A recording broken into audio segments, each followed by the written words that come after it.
The views and content expressed on the following program are provided solely for informational and entertainment purposes. They do not constitute legal advice. A podcast is not a substitute for retaining a competent, licensed attorney to advise you on your specific legal situation.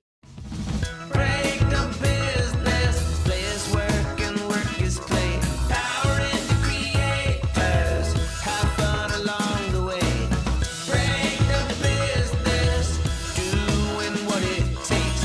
Celebrate success and learn from the mistakes. How's it going, everybody? Welcome to the show. It is time for Break the Business, where we empower indie creators and have some fun along the way. I'm Ryan Kairalla, and it is a pleasure to have you here this week. Oh, we got ourselves a show. This is gonna be quite a little show for you because we got not one, not two, but three lawyers on the program this week. And I know when you hear it phrased that way, it sounds like a really good reason to run as fast as you can away from anything that you're listening to this or watching this on.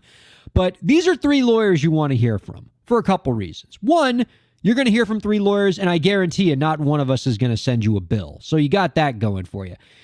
Two, these are three of the nicest lawyers you're ever going to meet. I mean, you got me, first of all, this week. I'm a lawyer, and I'm a friggin' sweetheart. I mean, you're not going to find anybody who tells you different. Our guest this week, a terrific entertainment lawyer, Joshua Lastine, friend of the show, joining us. And he's a lawyer who's also really awesome. And you're going to want to hear from him. Super knowledgeable, award-winning, has worked with all the top entertainment companies, has been on some huge deals in the entertainment industry.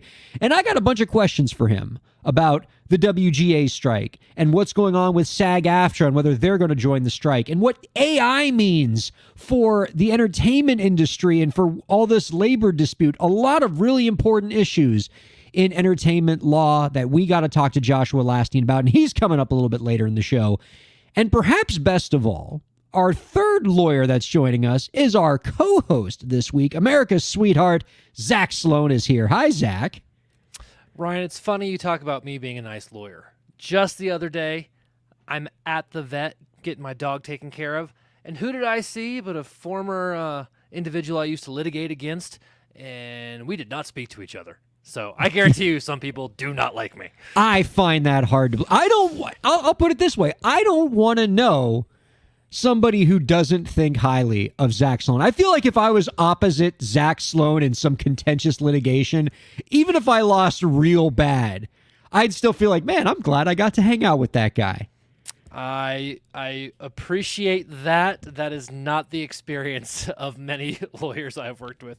But let's not forget, the area of law I litigated in was more contentious than the usual type. So, can't take that into consideration.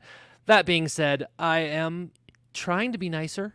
I mean, yes, you're the law you've worked in tends to bring out the worst in people, and yet, yeah, you're still just a really awesome guy to be around. Here is perhaps my best piece of evidence of how fundamentally decent of a human being you are. Certainly by lawyer standards, which are admittedly very low standards, but just by general human being standards as well. Oh no. Your Denver Nuggets out in Colorado absolutely mollywopped my Miami Heat in the NBA Finals. And did I get one gloating text from Zach Sloan? Did he laugh in the face of my misfortune? Absolutely not. Was completely nice. And let's be clear, if the situation were reversed, Zach Sloan would not have heard the end of it from me. Just Jimmy Butler gif after Jimmy Butler gif invading his phone. He would have had to change his number. But when the things are turned around, does Zach harass me, make fun of me? No. Such a sweetheart. I much appreciate you for that, Zach. You are so sympathetic to my pain over here in Miami. Well, it's hard for me, go Nuggets, love the Nuggets, but also as a Denver Broncos fan, I really can't talk crap to anybody about sports. So I just in the back of my head, I just know that all anybody has to say is, how's Russell Wilson working out? And then I'm done. I have nothing else to go with. No matter how many 30, 20, 10 triple doubles, Jokic gives you, yeah. The Joker. You still have to deal with Broncos Nation. Let's ride. Yeah. There's just Russell nothing that, Wilson. It's over. It's it's like I just keep my trap shut. I enjoy the success and just know that there's the burden of that horrible trade on Denver's back, and it just is what it is. I do want to talk to you, Zach, this week about the WGA strike and what's going on with SAG-AFTRA and whether we might see something similar in the music industry, because I think that is something that's important for indie creators to hear. But since we're talking about Denver, I wanted to start things off with our AI overlord tip of the week, which is Denver related this week. Oh no.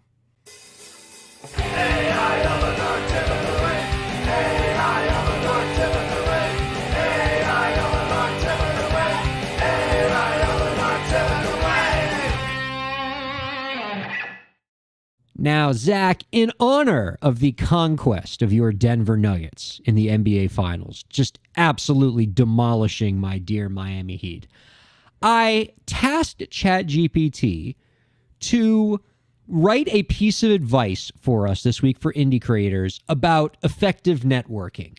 But I also asked it to put that advice in the narrative of a essay that talks about how great of a city Denver, Colorado is to visit. So, important advice for indie creators, and also hyping up the city of Denver as a celebration of their basketball conquest. So that's the AI Overlord tip this week. This is terrifying. Oh no, this is completely sincere.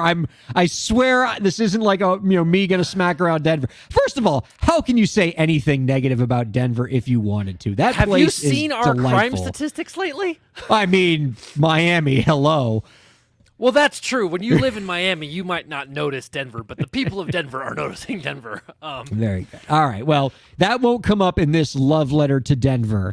That also happens to be a great essay about advice for indie creators about effective networking. So, without further ado, as an indie creator, effective networking is one of your most potent tools for growth and success. Remember, it's not just about who you know, but who knows you.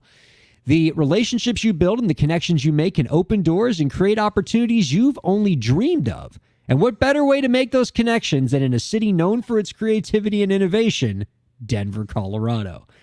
Firstly, be genuine in your interactions. People appreciate authenticity. Whether you're in the Rhino Art District of Denver, is that a real thing?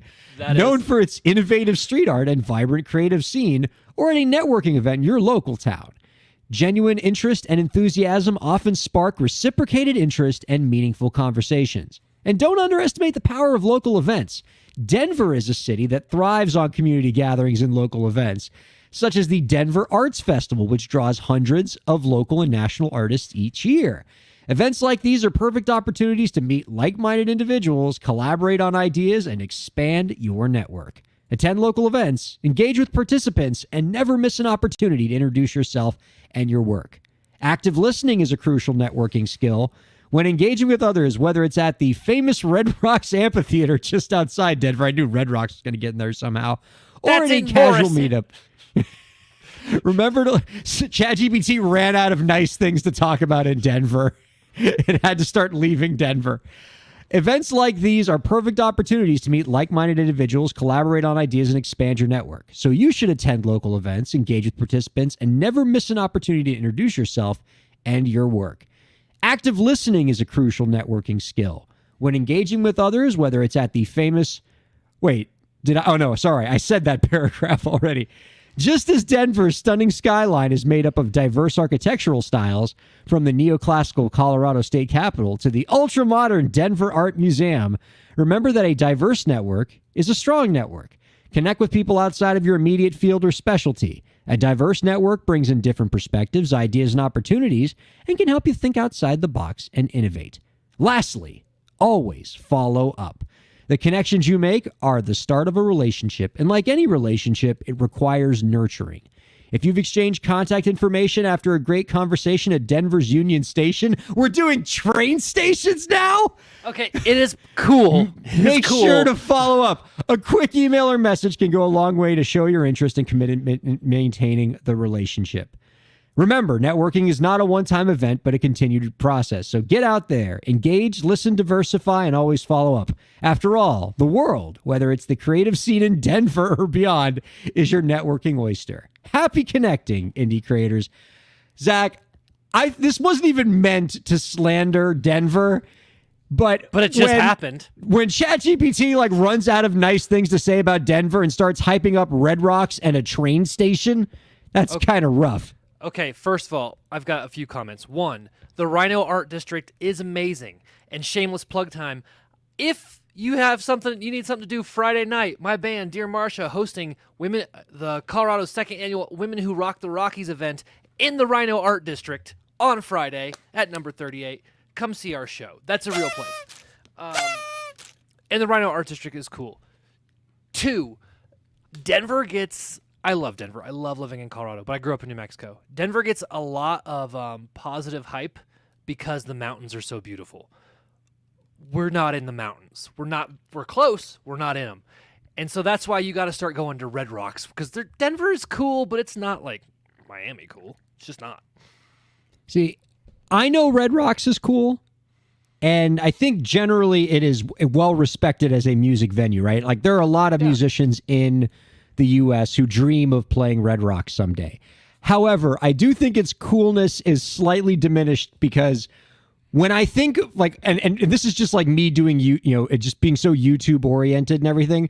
When I close my eyes and think of Red Rocks, the first artist that comes to mind is John Tesh doing the NBA on NBC theme at Red Rocks. And I know that's not fair because Red Rocks has had some of the like coolest, most engaging music acts in the world.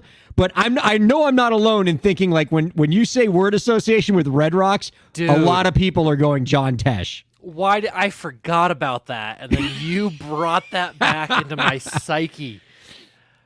It's a great YouTube video. For those of you watching this, listening to this, pause this for a second. Go watch the YouTube video of John Tesh at Red Rocks, where he plays his little answering machine of him humming the Round Ball Rock NBA on NBC theme to himself to remind him later to write the song. And yeah, it's John Tesh. That's delightful. It is cool, but I had forgotten about it. Overall, though, in all seriousness, I think that tip's actually great. And I can point to myself as an example about networking and being a positive thing. That's how I got on this show. Yeah. Is I networked with you for a long time via Twitter and just being a fan of the show and engaging with guests and making sure I followed up with them, and even now randomly following up with some of the people I met through the show just because I really wound up enjoying them. Networking is great. Following up is really important. And what I loved at the beginning when it said networking is not just about who you know, it's about who knows you.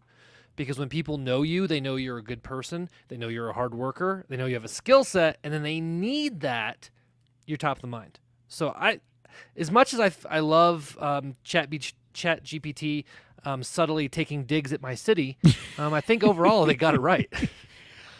I like the the closing advice there that the AI overlord gave us about networking being a continuous process, right? Like it's not a one-time event. Networking is not, I'm going to go to one networking mixer, get a couple business cards, and then it's over, right? It's a garden that you are always cultivating. And, even with this podcast, I like to invite guests back, such as Joshua Lastine multiple times, not just because they give great advice each time, but I want to cultivate that, networking. I want to know what this person's up to. I will have people that I've networked with, like, these just grandmaster networkers who just out of the blue, if it's been a few months, they'll reach out and email me and just say, hey, how are things going? I would love to get on a Zoom with you. Not because I have anything particular to discuss and not because, there's anything going on, but I just want to, keep tabs. And I'll almost always take those conversations. Like at first, when I would get those emails, I'd be like, oh, I don't have time for this. But now I get so flattered by them and I realize what's happening there is that person's trying to continue that relationship with me. Yep. And every time I have one of those follow-up, just shooting the breeze conversations where an old contact messages me out of nowhere, it almost always leads to something good for both of us. Oh, I love the people that are, I like to think I'm a good networker. I'm not as good as those people are. And I'm glad those people exist. Well, and I think indie musicians can also don't think of networking just with producers, songwriters, entertainment attorneys. Think of your fans, right? Like, there are fans since I joined the band Dear Marcia, and even back when I was running the Zach Sloan band. Like, we became friends. We knew each other because we continued those interactions, right? They came to multiple shows because I was just nice to them after a gig and got their name. And then don't be afraid to say, hey, will you remind me your name? Most people don't care, and it's not an embarrassing thing. But don't think of this just as a business thing. Think of this also with your fan base. I like that. And oftentimes, especially when you're an indie creator starting out, your fans, especially those early diehards, can be your bridge to the next great opportunity, because you don't know who that fan knows, and you don't know what resources that fan has. That's a great piece of advice. I think fans are an oft overlooked networking contact, especially for a lot of early career independent creators. That's awesome. Wow, who'd have thought that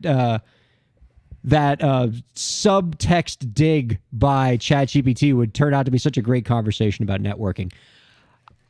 Later on in the show, Zach, I want to talk with Josh Lasting about just what's going on with all these strikes, right? You have WGA is currently on strike. This is going to start affecting our TV shows, and we're not going to, whatever the next season of your favorite show is might get delayed by a few months.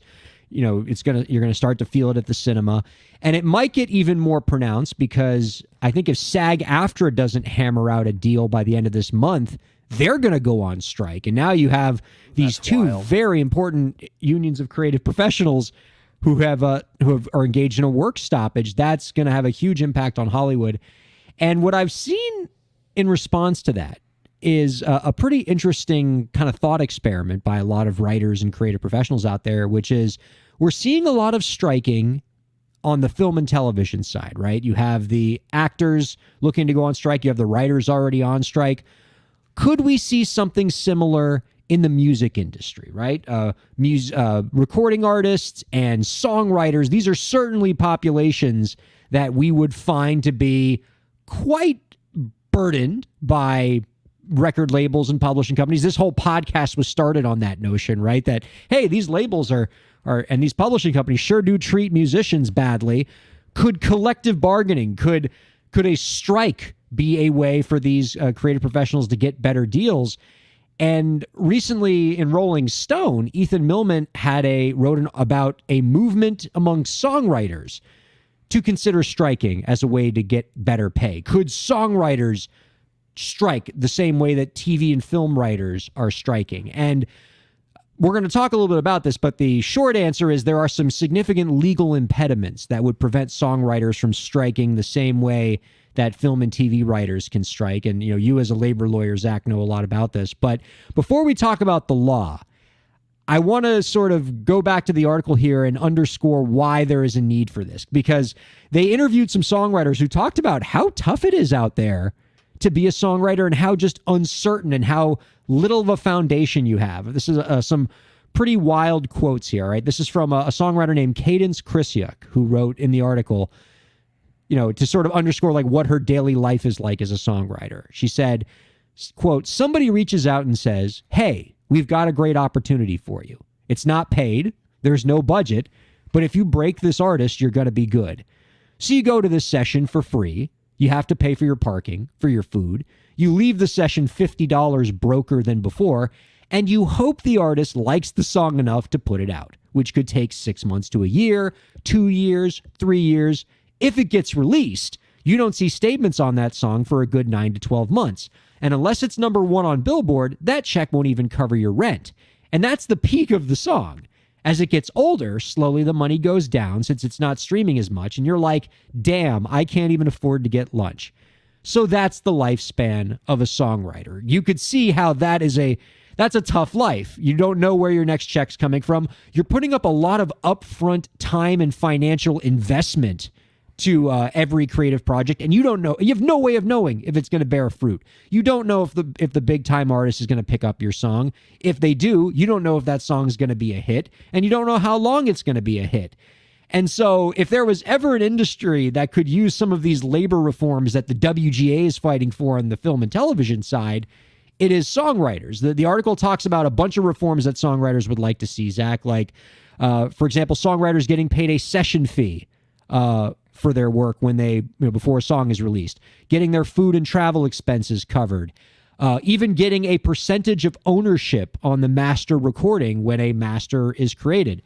Right now, generally, songwriters don't get those things. And so could it be something that they could strike for in the same way the WGA is currently striking to try to get better reforms on the film and television side? And the short answer is no. So in 1984, the National Labor Relations Board held that for labor law purposes, songwriters are not employees. They are independent contractors. And as a result, they're not allowed to avail themselves of the sort of protections that labor law provides to unions, because if a bunch of songwriters got together and told a publishing company, hey, we're going on strike unless you give us all a better deal, that sounds like, that's antitrust. That's a violation of, it's monopoly law. And so songwriters don't have the same ability to collectively bargain as writers on the film and TV side. And we're now wondering, as an industry, should that change? Should there be some right for whether it's songwriters or maybe even independent recording artists to be able to collectively bargain against a publishing company or against Spotify or Apple Music and try to get a better deal, try to get better rates? There's been some legislation that's been proposed. We had Ted Deutsch, Congressman Ted Deutsch, on the show about a year or two ago, who talked about creating the Protect Working Musicians Act, which would have created a collective bargaining right for recording artists against Spotify and streaming services to try to get better deals. But not much came of that. The bill didn't get a lot of co-sponsors. But I'd like to see this conversation happen again. And I think in this environment right now of the WGA and SAG-AFTRA looking to go on strike, maybe we should start having this conversation about legislation to give songwriters similar rights and to give indie creators similar rights in the music industry. I mean, I tend to agree. The idea of getting a piece of the master is something that intrigues me. That is interesting. I'll admit, I didn't think that wasn't something I thought of until I saw the article. No, but the thing is while that sounds nice initially, that does not alleviate the problem that you don't know when the check is coming. You don't know if they're going to release it. Having a piece of a master is no good if they don't record it. Yeah. But that is an interesting thing, right? I bet record labels would freak out. That's where my mind goes. But I, on balance, I do agree. I think getting around some of those NLRB restrictions is going to be difficult, but that's why we have our guest today, who can help explain this a little bit better than maybe I can. I think it's an interesting idea. I fully support it. I think currently, though, it might be a long shot. It's got a certain, the devil's going to be in the details, right? You want to create legislation that is going to address some of these ills that songwriters are experiencing, like what Candace Krisiak has talked about in that quote I brought up, without necessarily completely destroying the music industry and the creative process and everything like that. But and so we got to get it right. But the conversation needs to start. And while I can't sit here, and while you can't sit here, and while Joshua Lastine probably can't sit here and tell you what the perfect solution is, we need to start talking about what that solution could be. Here's the thing that makes it really tricky for songwriters. All right, if we're talking about how they don't often get compensated well enough for the work that they do, let's look at just streaming. All right, let's strip out everything else. Let's just talk about Spotify. Not only does can songwriters not collectively bargain to get better royalties from Spotify, because of the way songwriter royalties are set up, songwriters are actually getting taxed almost by on their royalties. So, and they're getting less than they would have gotten had there just been a normal market transaction. So, there's two ways that songwriters get compensated by Spotify on the songwriting side. You have mechanical royalties, which are largely set up by federal statute, right? The songwriters can't negotiate higher than that. The law says how much they get paid, and it ain't very much. And you have performance royalties, which are set by ASCAP, BMI, and CSAC, and the law has a floor or has a ceiling on what ASCAP, BMI, and CSAC can charge in terms of royalties under some consent decrees. So right now the government is sort of deflating the amount of money that songwriters could make from streaming services, which, even if so it's like doubly difficult. So not only can they not strike to get a better deal, but the government's actively helping them get a worse deal because of the ceilings that they're placing on the two kinds of royalties that they get.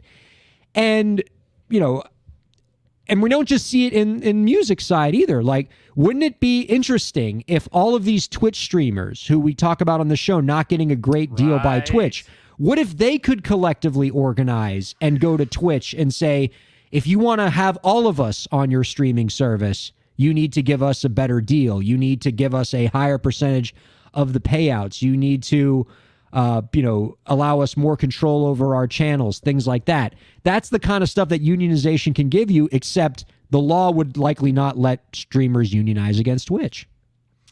That is, man, every time I feel optimistic, Ryan. Oh, wait, I'm usually the one who brings it down.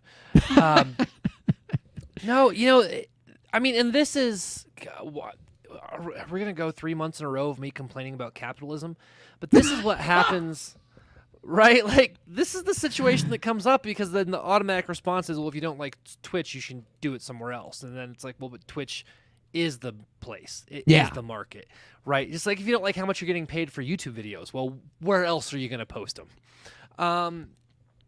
It's an interesting thing. I would love to see some action. I would love to have that conversation start. I would love to hear some ideas because it depresses me to no end. Can I give a little extra bonus tip of the week for indie artists?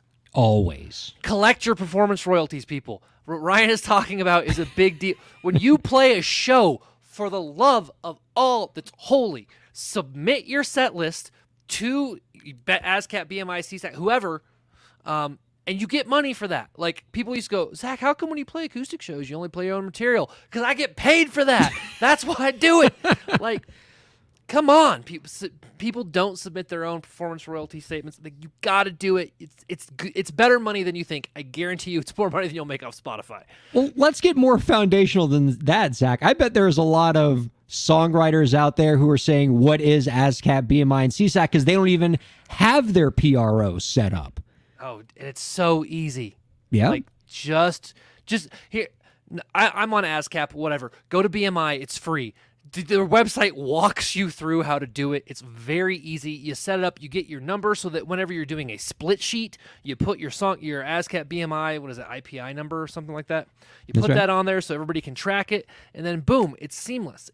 They do a really good job, and you're going to be like, I don't want them taking a piece of my money. I get it, fine. But if they don't do that, you don't get any of your money. So do these things, submit your set lists, and also if you cover my songs, please submit that you played my songs. I can Definitely submit your set list if you're covering a Zach Sloan song. I mean, Elton John may be breaking records for best or highest grossing tour ever, but I'm not. So if you're covering me, please, and then I'll send you $5. That's really flattering. I like that. All right. That's a happier note to end it on than depressing Capitalism. labor law and why it's keeping songwriters down. We got some more good news coming up after the break here because we're going to be talking with Joshua Lasting, a terrific entertainment lawyer, one of our friends of the show. Don't go anywhere. We got that coming up right after this here on Break the Business.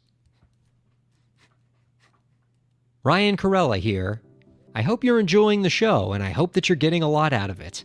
I do what I do because I care about creators like you. A lot. I've dedicated my career to helping creative professionals, entrepreneurs, and organizations move forward. I do it by hosting this program, and I'm also proud to do it in my legal practice. If you're a creative professional looking for solutions-oriented legal services to help you further your goals, I'd love to help. My firm RKPA does contracts, commercial law, copyright, trademark, and more. Visit rkpalaw.com to learn more. That's rkpalaw.com. Ryan A. Kairalla, PA, Miami, Florida.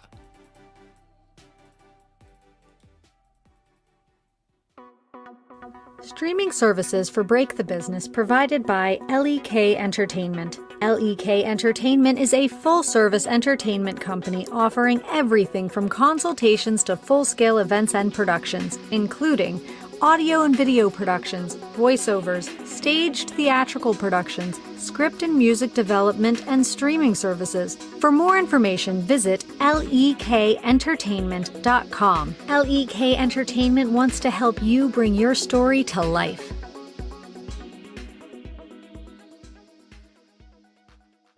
Thanks for supporting Break the Business. If you have a question or topic that you want us to discuss, email us at breakthebusiness@gmail.com. You can follow the host, that's me, on Twitter at Ryan Kair, and you can follow the show at the BTB Podcast. Be sure to subscribe to the show on Twitch, YouTube, and Facebook, and on all major podcast platforms. And now, let's get back to the show. Welcome back to the program, you lovely humans. Ryan Kairalla here with Zach Sloan on Sirius XM 145 and all major podcast and live streaming platforms. There's so many freaking places that you can find this program, and we are so happy that you did. Thank you for checking us out, and thank you in advance for telling a friend and helping us grow this community. Let's go ahead and bring out our guest this week, Zach. He is a top deal-making lawyer in the entertainment industry and someone that we just really love talking to around here. He is the managing partner at Lastine Entertainment Law PC. He is also a professor at the Los Angeles Film School teaching entertainment business law and media ethics. You can find out more about our guest's work by visiting www.lastineentertainmentlaw.com. We are happy to welcome Joshua Lastine on to Break the Business. Hi, Joshua. He's definitely muted.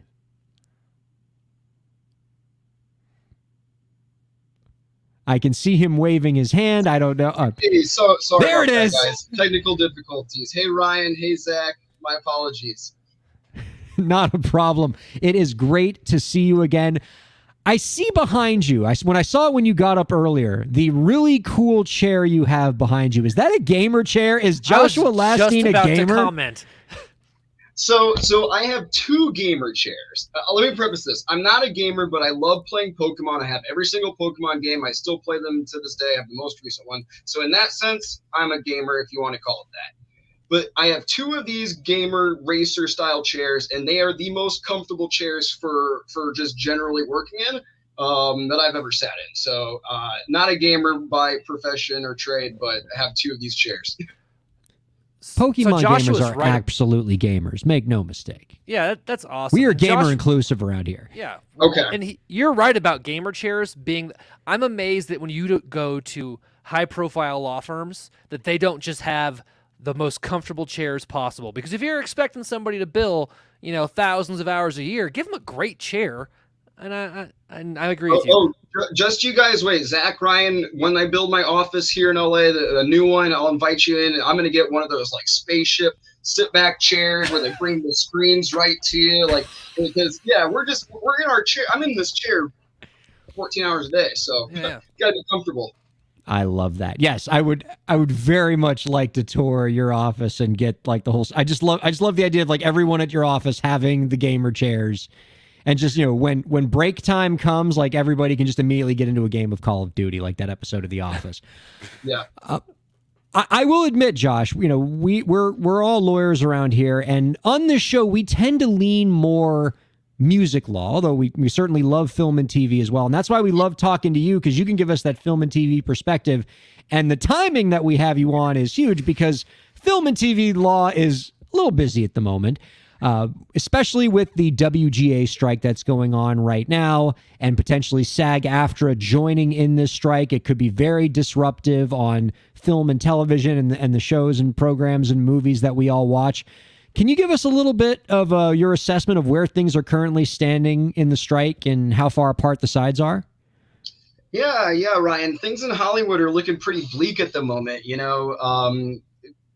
The WGA, the AMPA have come to try to meet resolutions. The WGA had put their offer on the table, and instead of counter offering, the Producers Guild kind of just said, no deal. We're not accepting. As far as I know, there have been no material talks or any advances forward yet.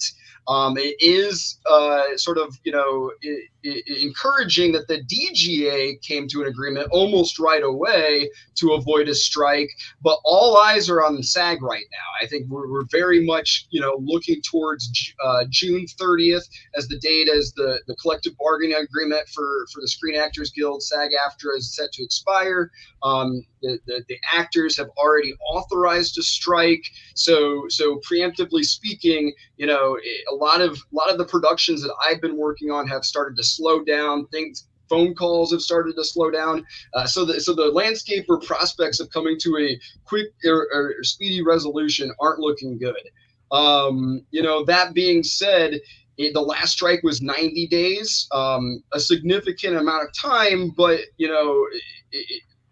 we all eventually got back to work and everything eventually got back to normal. So I am hopeful for a resolution towards, probably the end of summer, early fall.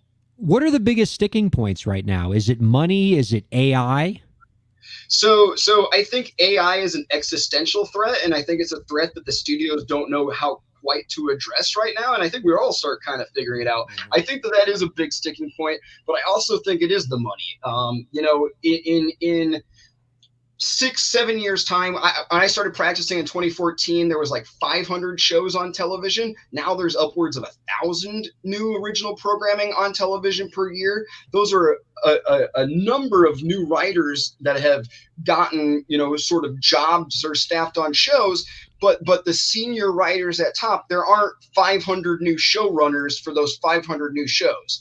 Senior writing staff is kind of stayed consistently the same. And the fact that you've had, TV shows that are now, not going past season 1, not going past season 2, instead of having 24 or 12 episodes, they're now going down to 6 or sometimes even 4 episodes. That all stifles a writer's career and stifles how much they can make on a potential project. So it's kind of a little more granular than just what the money is, but how they're treated, how long they're employed, how long they have guaranteed work, and if that money is enough to stretch them from season to season, or if there is potentially, just a one season show, is it enough money to stretch until they find that next show? Yeah, I can't help but notice that, some similarities between this strike that's happening right now and the last WGA strike in 07-08, which, gosh, wasn't that long ago. I can't believe we're back on this merry-go-round again. Like, we can't do labor disputes every 15 years. That stinks. But I think, back in 2007, I remember that a big part of that strike was all about the rise of streaming video. And that was the new technology and internet and figuring out how we were going to cut the pie there. And now we have the new technology, which is AI, and we have to figure out how we're going to reconcile that in the industry. So I would imagine that just like we're going to see this every time there's just a new piece of technology that has the potential to be disruptive in film and television. I don't think AI is only going to be disruptive to film and TV. I think we're going to see a lot of these strikes and movements across the board as AI starts to be more prolific. The thing that really scares me about AI in terms of the Writers Guild, or how, as it relates to writers, is it really does replace kind of, the entry level writing position, sort of the staff writer and or sort of assistants within the writer's room itself, the people who would be going out and collecting research, synthesizing information, taking people's writing samples and editing them and doing some of those more remote-ish tasks. Those are really kind of, the stepping stones in the writer's room in terms of leveling up from a staff writer to a story editor to an executive story editor, and then eventually making your way on to producer and so forth. So, they are, the writers are very smart, very intelligent for getting out ahead of this AI thing, especially as it could potentially place a lot of those lower level jobs. I think we can all attest that the writing in Hollywood has been a little lackluster for a couple of years now. The last thing we need is something that's going to, disrupt the careers of future writers in the future. Do you have any assessment, like any thought, or like have you heard like what the WGA is proposing with respect to AI? Like, what are they asking of the production companies with respect to AI? Just you're not allowed to use it. No logging on to Chat GPT while we're in the room, or have they talked about specific reforms that they want to see? I think that there are specific reforms, and I can't remember all of them off the top of my head, but some of them, or at least the spirit of them, is that a writer can't be replaced by AI, and so that they wouldn't be purchasing or sort of using a screenplay based off of AI and then hiring a writer to then punch that up, and then setting minimum number of writers within a writer's room that would then hopefully qualm the problem of needing AI. If you have, minimum of 6 writers in the room, someone's got to be the person that collects research and kind of does some more of that, quote unquote grunt work. Oh, Zach, have you seen any of the signs that the striking WGA writers have been like holding up? That to me has been like, obviously it sucks that we're going through this labor dispute, but we're seeing some of the best writing in Hollywood just from these signs that the WGA writers are holding up. Like I saw a sign somebody put up that said, Chat GPT doesn't have childhood trauma. Yeah. Well, I mean, we are talking to some of the most creative people in America. Like, it's like whenever you heckle a comedian, I go, that's never going to go well for you. They have a microphone and a sense of humor, and they're going to crush you. Putting news cameras on writers is going to create some hilarity. So I think this is why the DGA didn't strike, honestly. They're like, we can't compete. We can't do this. These guys are spitting fire right now. Like we'd hire writers to make our signs better, but we can't. They're on strike. They're gone. Yeah. So Joshua, go go ahead, Ryan. Go ahead. Sorry. Good. Joshua, I'm very excited to talk to you because I've actually shout out your website's amazing. If you guys want to see what a lawyer website should look like, go to your website. It's fantastic. But one of the things that I'm interested in as going through this is we're talking about these different levels of writers and that eventually ascend to producers, right? And almost like, how do these writers ultimately level up their career, and what threat is being posed to them? Is there a threat that they can't level up their career anymore because of these things? Is that why they're striking? How does this happen? That's a very vague question. Yeah, no. It was a great question. And to tell it requires a little bit of history. And thankfully, we're all old enough to remember, but maybe some of your audiences aren't old enough to remember. But remember television when it used to run in 24 episode sort of spans on, I mean, and they still do this to network television, right, to a certain degree, but who watches that anymore? Just kidding. But really, though, the main, sort of MO for a television series is that you had 12 to 14 episode front orders. They would run from, late August, early September through end of Thanksgiving, right before the Christmas season, right? And then you have all the Christmas specials. And then everyone would come back and there'd be another 12 to 14 episodes that would air from February through mid-March, April, May, so to speak, right? Almost ran the same seasons as school. And those TV shows would go, a good TV show would go 3, 5, 6, sometimes 10 seasons. And the writers who are engaged on season 1, they usually are engaged under option deals. Under those option agreements, the studio has the right to call those writers back for additional seasons.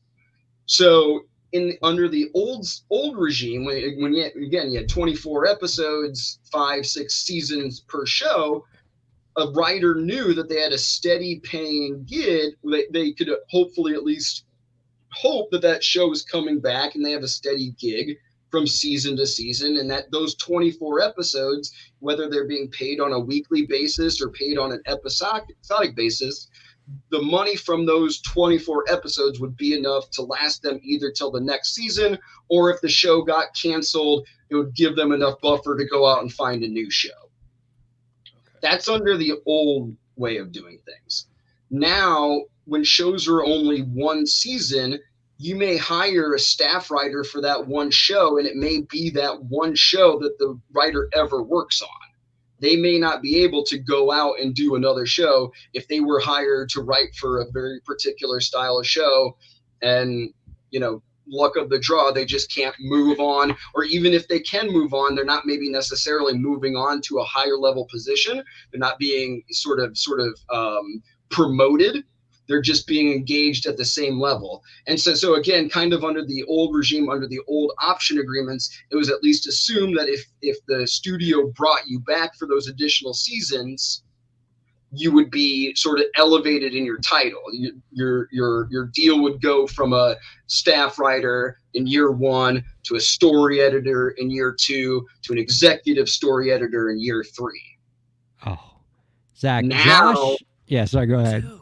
Now you got one season, you got one chance, you got one show, you got 6 episodes. A lot of times it's just the showrunner, like a David E. Kelly type, that writes everything, and you don't even need most of the other writers. So that is where it's sort of stifling or sort of capping sort of junior or baby writers. Oh, Zach, Joshua is making me miss 90s and earlier television. I mean, as a Star Trek fan in particular, like I mean, we got like 200 episodes of Star Trek The Next Generation over 7 seasons. Like now, like Star Trek Picard, 3 seasons, 10 episodes. That was like 1 season of like what they used to do with Star Trek The Next Generation. I mean, it was probably brutal on the actors. Like they got, like it was way too, they probably all got overworked and stuff. But like, oh God, I miss like, if you have a favorite show, you get to watch 150, 200 episodes of it. And they just don't do that anymore.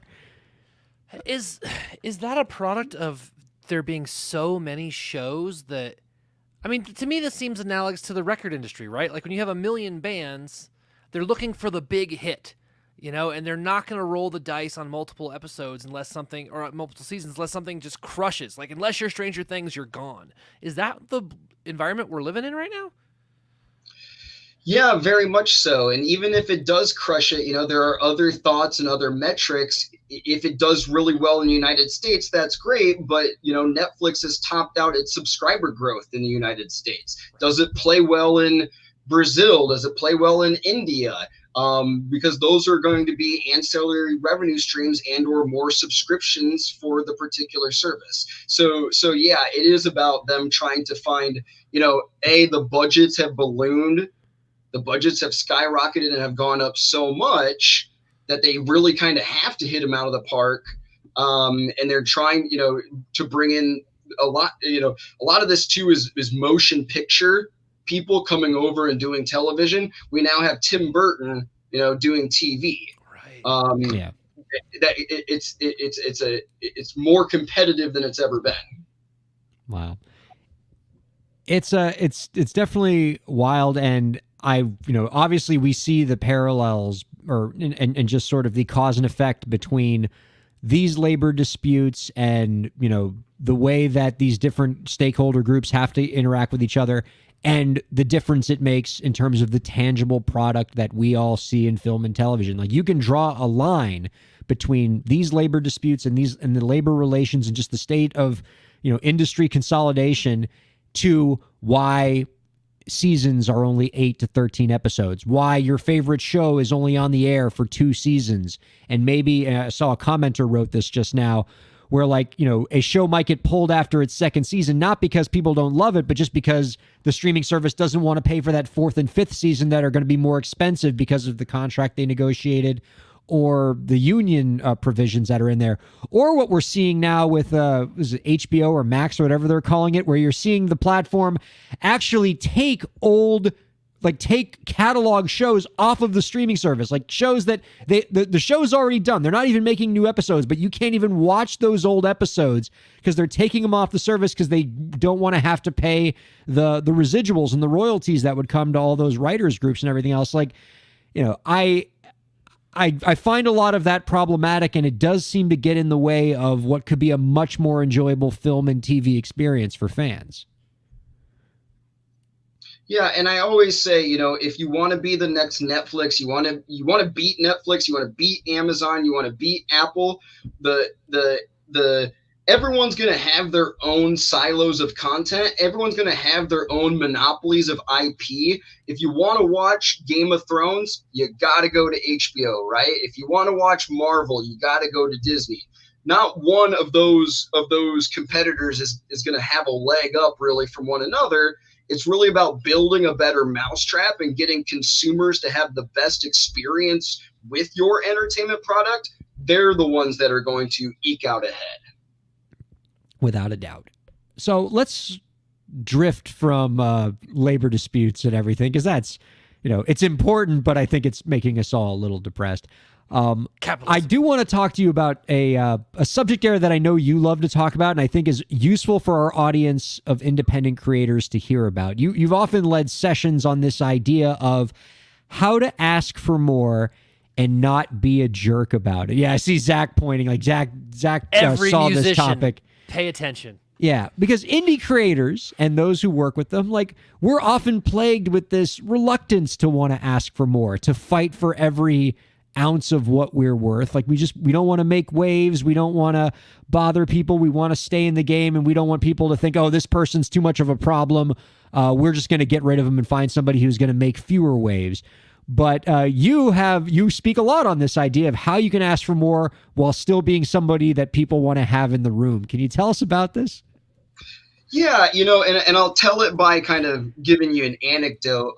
One thing that I like to do every year is I pick a subject and I try to read as many books as I can about that one subject. And one year I sat down and I read, 50 books about negotiation, persuasion, sales, and really, getting your worth. And across every single book, it kept referencing this anecdote or this story. It was a study, I can't remember out of what journal or whatever, but, out of 1,000 tries, out of 1,000 applicants, you're standing in front of a printer. If you ask the person in front of you, hey, can I budge you? 80% of the time, they'll just say yes. Again, in this, antiquated study or whatever. If you have a good reason, that number jumps up to like 95% yes. And even if you have a bad reason, the likelihood of success is still pretty high. When I am negotiating things, when people leave things off the table, it's usually because they didn't ask. And it's that asking, it's uncomfortable, but it's knowing your worth and knowing that you want to bring your best performance, your best self, your best work to the table, and knowing that the other side wants and or expects that of you too. So for both parties' sake, for both parties getting what they want, it's just better to be upfront. I talk about radical honesty. Talk about what it is that you're out for. What are you looking to get? What is your win? What is your end zone dance? Because it may be completely different from that of the person you're negotiating across the table from. You're not adversaries. Most of the time when you're working with somebody, you're collaborating with somebody, you're contracting with somebody, you have a long relationship ahead of you. The contract is the beginning of the marriage. So laying your cards out on the table, setting expectations, asking for what you want, not being a jerk about it, but the squeaky wheel really does get the grease. And then, going out and again, trying to find advocates on your behalf, getting an agent or manager or an attorney. Obviously, not everyone is lucky enough to get those things, but truly, I negotiate a lot with artists that are unrepresented, and in the most dangerous thing is just not asking or not knowing to ask. So it sounds like a lot of what is often left on the table is not for lack of what that person could get, because, in terms of what their leverage is or what their talents are, but just out of a reluctance to ask for it, or maybe just an ignorance of what to ask for, or just, fear. But, as your study noted, that fear is often unfounded. If you ask for more, if you ask for what you're worth, it's not going to torpedo the relationship most of the time. And as you noted, it might actually help the relationship going forward. If you're honest about what's going to make you happy in this relationship and you get that, you two are going to get along much better after the deal is done, because now everybody's happier, as opposed to feeling like it was a zero-sum game and you didn't do well in that negotiation, and now you're stuck in a deal that you're unhappy in. The person on the other side of the table in that sense, Joshua, seems to have an interest in giving you what you want, even if it's more, because they'd rather work with somebody happy going forward. Yeah, and I don't dabble enough in music, but I'll relate it to, one of my actresses, she's got allergies to peanuts and cashews and things of that nature. One of the first times we were negotiating the deals, she didn't tell me about this allergy. Months later, I find out that, it wasn't accommodated for her on set, and it was because she never told me and we never asked. It didn't become something of an issue, but it could have been something where, producer loses their lead talent for a couple days of filming because no one alerted anyone about a peanut allergy. So it's not being difficult. It is standing up, knowing what you're worth, and articulating your wants and needs to the other side. I love that. We have a commenter who just wrote in, pretty cool question here. How would you balance standing up to what you're worth versus respecting that the other person is asking for what they're worth? This is probably a question you have to ask yourself in every entertainment negotiation you've ever done. Yeah, I mean, every single time I get into a negotiation, I always try to think, what is the other side after? What is their end zone? And what is my end zone, and how can we find a way that we can make both of our end zones, just get to that 50-50 line, right? And there may not always be an answer that is intuitive. What some of my best deal making, I just have a spark of inspiration on how do we I call it King Solomon. How do we King Solomon this baby? And it really is, you got to do it respectfully, you got to do it professionally, and you got to do it open and honestly, and you got to know that it's not personal and that it's literally just business, and it's a vehicle to get you from where you are, which is having an idea to create something, whether it's a song, a movie, blah, blah, blah, blah, to actually seeing that thing through fruition. One of the things I always say is, again, the contract is the beginning of the marriage. If you're too afraid to ask at the outset, if the person on the other side is so scary or so much of a psycho that you can't even ask them for something up front, why the heck are you getting into bed with them anyway? Sometimes no deal is better than a bad deal. Wow, that is powerful.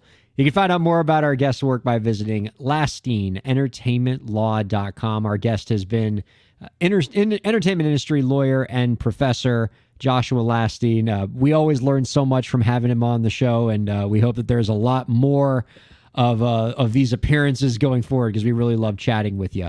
Before we let you go, one last question, sir. Do you have any last tips for the indie creators out there to help them move their careers forward? Build your personal brand. In 2023, it's all about building your personal brand and subtleties out the door. When all eyes are on, 5 billionaires in a scuba tank somewhere, in the ocean, and we got thousands of layoffs and unionizations across Starbucks and the postal service and stuff. Subtlety is out the window in 2023. Build your personal brand. The squeaky wheel gets the grease, and find your voice, find your brand. Awesome. Joshua, thank you so much for being on the show this week. Don't be a stranger, okay? We'd love to have you on again real soon. Thanks, Zach. I really appreciate it. Thanks, man. Yeah, we need to hear a lot more from Joshua Lasteen in that sweet-ass gamer chair of his. He's welcome back here anytime. Man, he's so sharp, and I love his insight about negotiations. And frankly, as a deal-making lawyer in my own right, he's exactly the kind of entertainment lawyer I like to negotiate with. The ones who understand that negotiation, especially in deals, is not a zero-sum game. It is something where we need to win together. Because, yeah, if you negotiate super hard and you squeeze the other side every little bit, then you're going to wind up with a contract where that other side is really unhappy, and now you have a client who has to deal with a really unhappy person for a 5-year deal. And that's bad lawyering. And so he understands that like a negotiation is really just how much can we maximize both sides' value? How can we win together? And I've often heard some of the best entertainment negotiators will ask the other side right at the beginning, what do you want to accomplish out of this? What are your goals so that we make sure that the big things that you want, the non-negotiables, find their way into this deal so that you are happy and your client is happy so that our clients can be happy together. I love that. I think it's fantastic, and I think that's not only a good negotiating strategy, but I think it's a good life strategy. And to tie it back to something we were talking about earlier, a great networking strategy as well. I think approaching networking as like, what can I get for myself? You know, how can I squeeze as much as I can out of this relationship so that it's benefiting me? That's not great for networking. Whereas if you see networking as, how can we augment our value together? How can I create opportunities for this person? And oftentimes when it comes to networking, and I know you can speak to this as well, Zach, the more that you create opportunities for others, the more that you help elevate others through your networking, 100% of the time, it always comes back for you. Absolutely. And there is also bonus to this. When somebody comes to you with an idea that you really are not excited about and don't want to work on, there is no better way to say, you know what? I'm not the guy for that. This person is. And then now you don't have to deal with the project you don't want to work on, and you've actually helped them get some help completing the project they want done. Everybody wins. I love that move. It's one of my favorite moves because you get out of a project you don't want to do and you look super magnanimous. Like, wow, this guy, super selfless. He turned down a deal for somebody else. He was really looking out for me. Oh yeah, that is a first class networking move there, Zach Sloan. My thanks to you, Zach. Thanks to producer Lauren. Thanks to our guest, Joshua Lastine. Our guest next week is going to be musician and investor Gideon King. You're going to want to check that one out. That's going to be a heck of a show. We got some great shows coming up here through June and July. You're going to want to check them all out. Thank you all for checking out Break the Business this week. We'll see you next week.